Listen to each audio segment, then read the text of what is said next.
नमस्कार, स्वागत है आपका हमारे चैनल में एजुकेशन फॉर नॉलेज में। आज के इस वीडियो में झारखंड की जनजातीय शासन व्यवस्था हम लोग पार्ट 2 देखेंगे। पार्ट 1 अगर आप नहीं देखे हैं तो ज़रूर देखिए। इसमें शासन व्यवस्था यानी झारखंड के इतिहास हिस्ट्री का एक टॉपिक है और एक मोस्ट इम्पॉर्टेंट सभ्यता और संस्कृति का एक टॉपिक है जनजातीय से संबंधित। यहाँ पे भी आपका पार्ट 2 में भी 60 प्रश्न है। पार्ट 1 में भी हम लोग 60 कंप्लीट किए थे और आपका पार्ट 2 में भी 60। इस प्रकार से ये टॉपिक हम लोग 120 देखेंगे। तो बहुत इंपॉर्टेंट होगा ये जेपीएससी, जेएसएससी और कोई भी एग्ज़ाम हो जेएसएससी का, जैसे हमें क्षेत्रीय कार्यकर्ता का आप तैयारी कर रहे हैं, इसी प्रकार से कक्षपाल है, कांस्टेबल है, दरोगा है, कोई भी एग्ज़ाम है आप बिंदास देख सकते हैं। झारखंड से संबंधित क्वेश्चन यहाँ से पूछे जाएंगे। झारखंड एक खुद अपना संस्कृति कल्चर के लिए जाना जाता है और जनजातीय बहुल राज्य है और इसका स्थापना भी इसीलिए किया गया था। तो ये भी एक फैक्टर है, तो आप इसे ज़रूर देखिए, मोस्ट इंपॉर्टेंट होगा। तो चलिए शुरुआत करते हैं। यहाँ पे टोटल 60 प्रश्न है। पार्ट 1 अब ज़रूर देखिए पढ़ा पंचायत शासन व्यवस्था। सबसे पहले याद रखिए कि पढ़ा पंचायत शासन व्यवस्था उरांव जनजाति की है। उरांव जनजाति जो है ये झारखंड की दूसरी सबसे बड़ी जनजाति है और आपको ये भी याद रखना है कि इसकी भाषा कुडुक है। यह जो है द्रविड़ियन भाषा समूह से संबंध रखती है। तो पढ़ा पंचायत शासन व्यवस्था उरांव से है। इसी प्रकार से मांझी परगना शासन व्यवस्था संथालों से है, मुंडा मानकी शासन व्यवस्था हो जनजाति से है और आपका जो है ढोकलो सोहर ढोकलो सोहर शासन व्यवस्था खड़िया जनजाति से है। तो यहाँ लोग पढ़ा जनजाति दिया है कि पढ़ा पंचायत शासन व्यवस्था में सर्वोच्च न्यायालय की तरह कार्य करने वाली संस्था कौन सी है। तो 1 का आपका ये होगा पढ़ा दीवान होता है। पढ़ा पंचायत शासन व्यवस्था में सर्वोच्च न्यायालय की तरह पढ़ा दीवान काम करता है। ये वाला बहुत इंपॉर्टेंट फैक्ट होगा।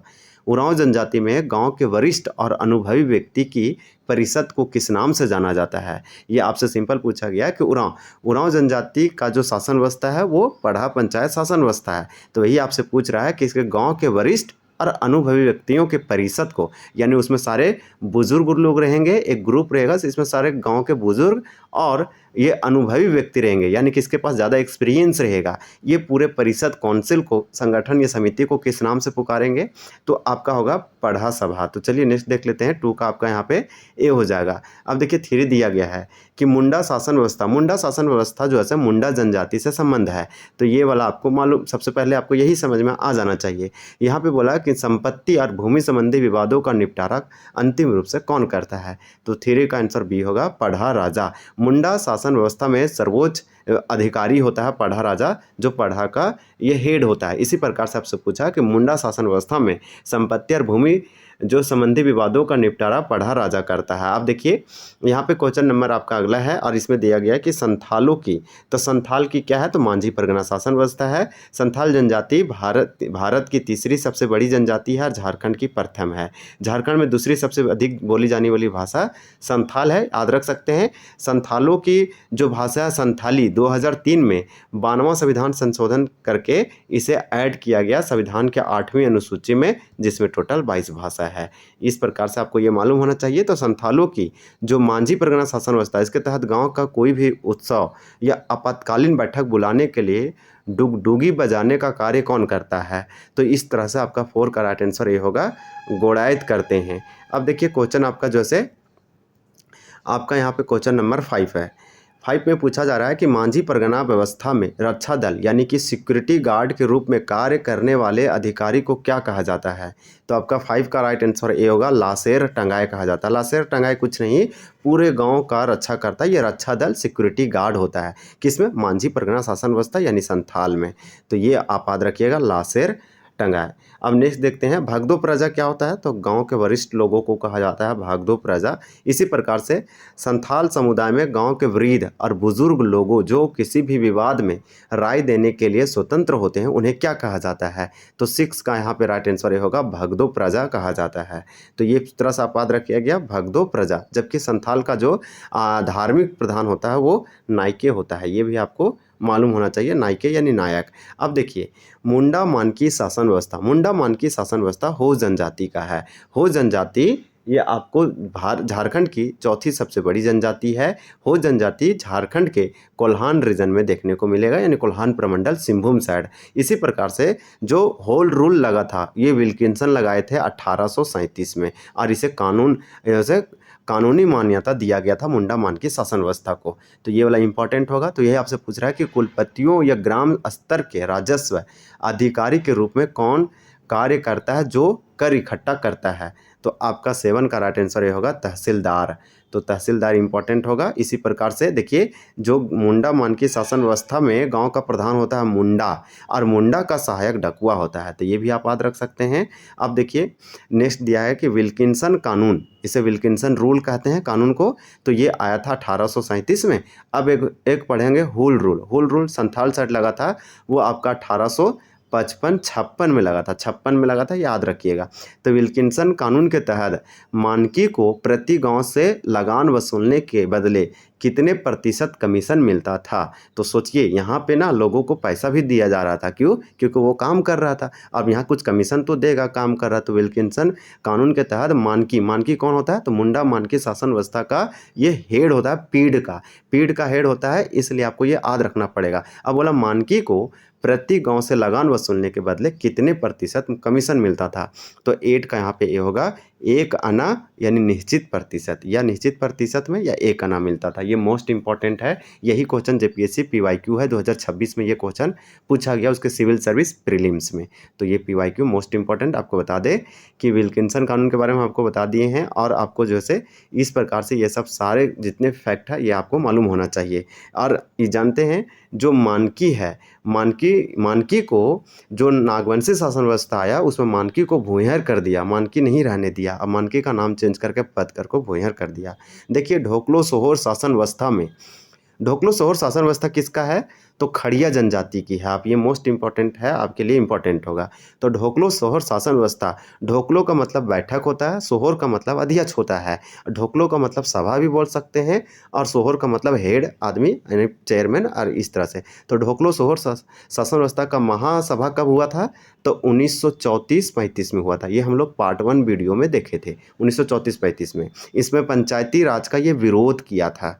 ये वाला भी आपका जो है इम्पोर्टेंट होगा। तो बोला कि व्यवस्था में राजा का वह अधिकारी जो राजा के आदेशों को पूरे समाज तक प्रसारित करता है, उसे क्या कहते हैं?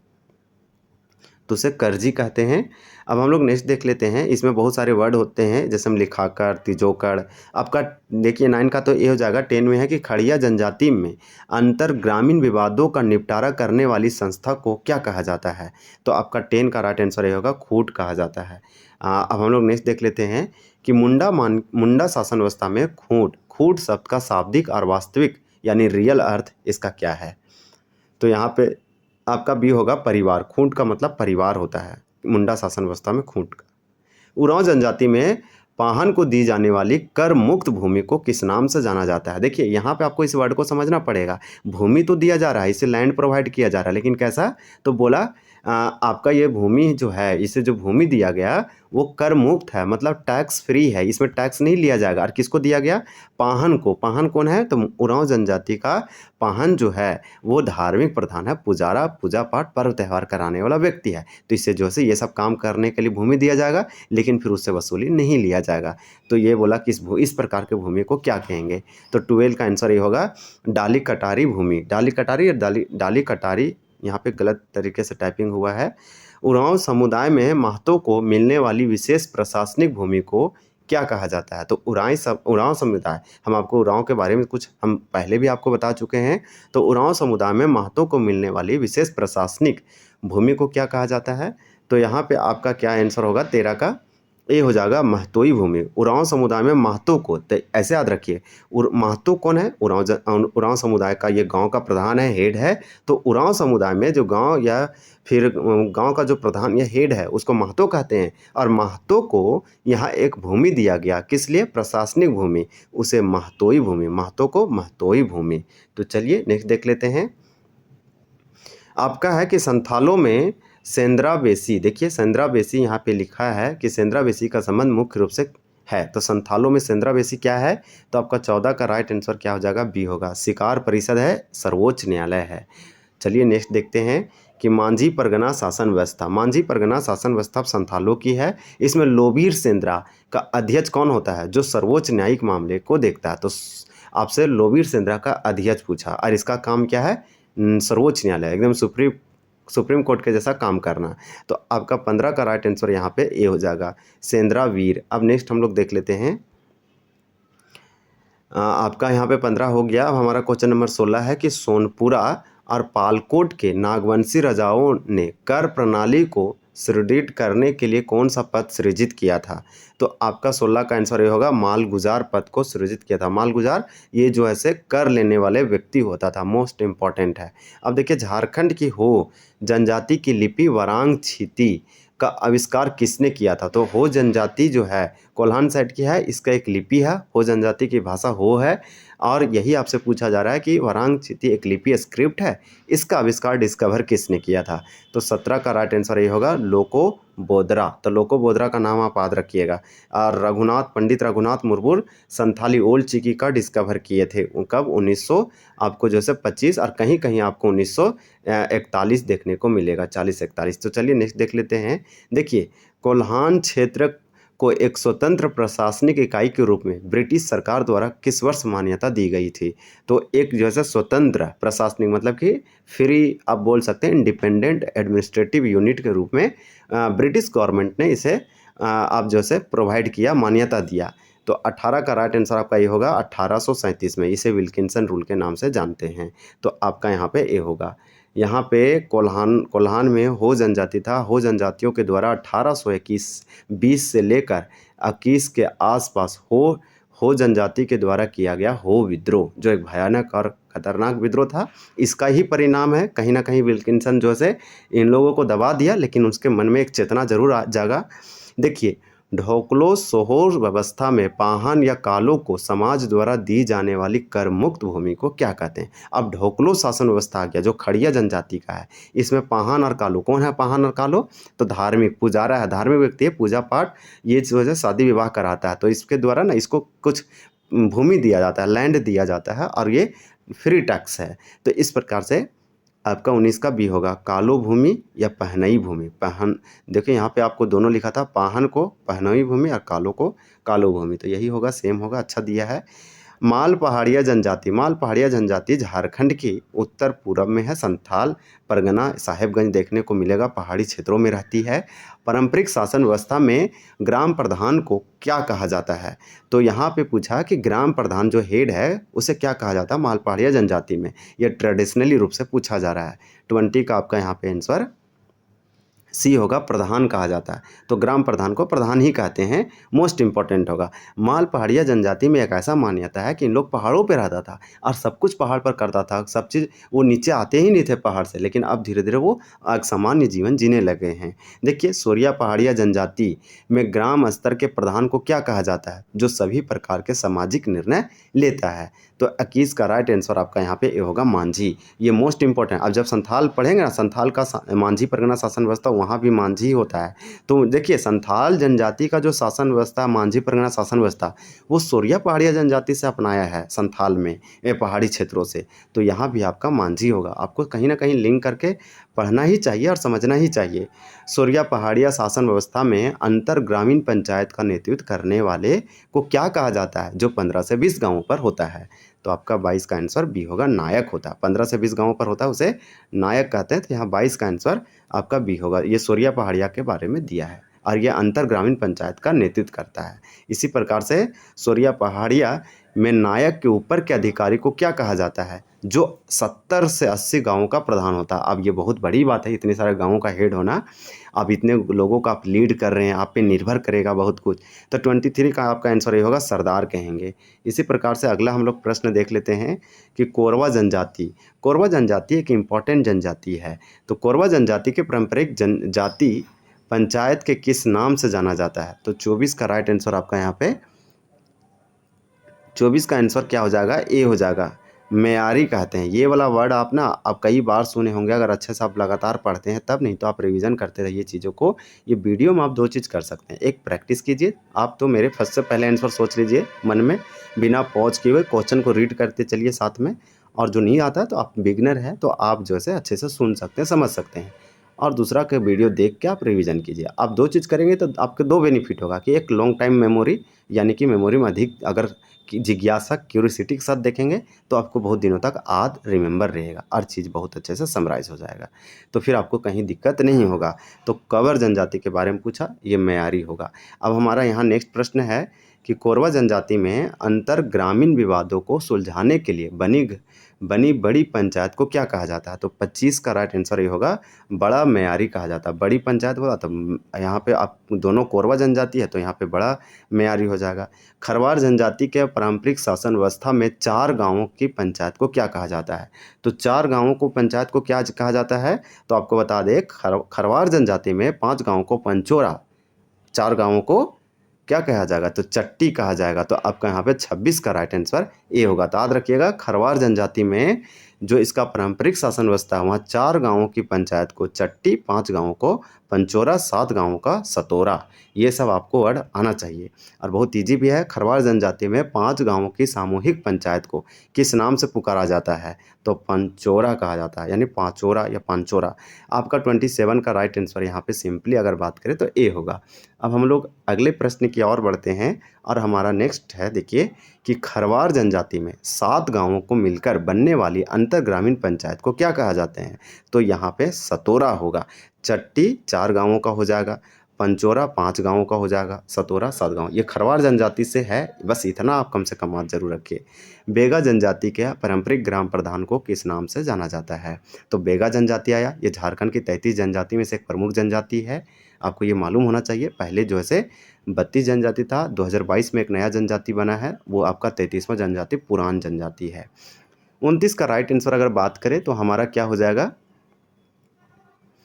तो आपका यहाँ पे 29 है तो ए हो जाएगा मुकदम। तो बेगा जनजाति में पारंपरिक ग्राम प्रधान को मुकदम के नाम से या मुकदाम के नाम से कहा जाना जाता है। बेगा जनजाति में संदेशवाहक यानी मैसेंजर या ग्राम प्रधान के सहायक के रूप में या असिस्टेंट के रूप में कौन कार्य करता है? तो 30 का राइट आंसर आपका यहाँ पे ए होगा। और यहाँ पे आप याद रखिएगा चौबदार या चरीदार। तो देखिए हम लोग नेक्स्ट देख लेते हैं। आपका नेक्स्ट क्वेश्चन है कि बेगा जनजाति का मुख्य धार्मिक और ओझा का कार्य करने वाला व्यक्ति क्या कहलाता है? तो 31 का ये होगा बेगा या भूंइहर कहलाता है। इसी प्रकार से खोड़ जनजाति के पारंपरिक ग्राम प्रधान को किस नाम से पुकारा जाता है? तो 32 का राइट आंसर ये होगा गोटिया कहते हैं। इसी प्रकार से अगला है कि किसान जनजाति के पारंपरिक सामाजिक विवादों का निपटारा करने वाले सर्वोच्च संस्था को क्या कहते हैं? तो यहाँ पे ये होगा जाति पंचायत के नाम से जाना जाता है। अब हमारा अगला प्रश्न है कि बंजारा जनजाति में सामाजिक और पारिवारिक मामलों का निपटारा करने वाली परिषद का सर्वोच्च अधिकारी कौन होता है? तो आपका 34 का राइट आंसर ये होगा नायक होता है। अब हमारा अगला प्रश्न है कि गोंड जनजाति के पारंपरिक व्यवस्था में ग्राम स्तर के प्रमुख को क्या कहा जाता है? तो 35 का राइट आंसर आपका ए होगा सयान। भील जनजाति भारत की सबसे बड़ी जनजाति है 2011 जनगणना के अनुसार, और आपका जो है गोंड जनजाति भारत की दूसरी सबसे बड़ी जनजाति है और तीसरा आपका संथाल है। मोस्ट इंपॉर्टेंट होगा ये सारे फैक्ट। तो यहाँ पे आपको हम बता दिए आंसर। आपका 35 का राइट आंसर क्या होगा? ए होगा सयान। गोंड जनजाति की पारंपरिक जो व्यवस्था है उसमें ग्राम स्तर के प्रमुख को सयान कहते हैं। महली जनजाति में पारिवारिक और सामाजिक स्तर के विवादों को सुलझाने के लिए किस प्रकार की व्यवस्था पाई जाती है? तो महली जनजाति में क्या पाया जाता है? यहाँ पे 36 का राइट आंसर आपका है ये हो जाएगा जाति पंचायत महली जनजाति में पाया जाता है। अब आपका अगला प्रश्न है कि चेरो जनजाति के लोग अपनी सामाजिक व्यवस्था में पंचायत के प्रधान को क्या कहते हैं? तो 37 का ये होगा मुखिया या महतो कहते हैं। अब आपका नेक्स्ट है कि लोहरा जनजाति के लोग अपने आपसी विवादों को सुलझाने के लिए किस पर निर्भर रहते हैं? तो ये रहते हैं पारिवारिक जाति पंचायत पर। फिर नेक्स्ट है कि भोक्ता जनजाति के पारिवारिक ग्राम स्तर के प्रधान को क्या कहा जाता है? तो 39 का आपका राइट आंसर होगा महतो या गंजू कहा जाता है। हालांकि ये आपका एडिशनल प्रश्न है।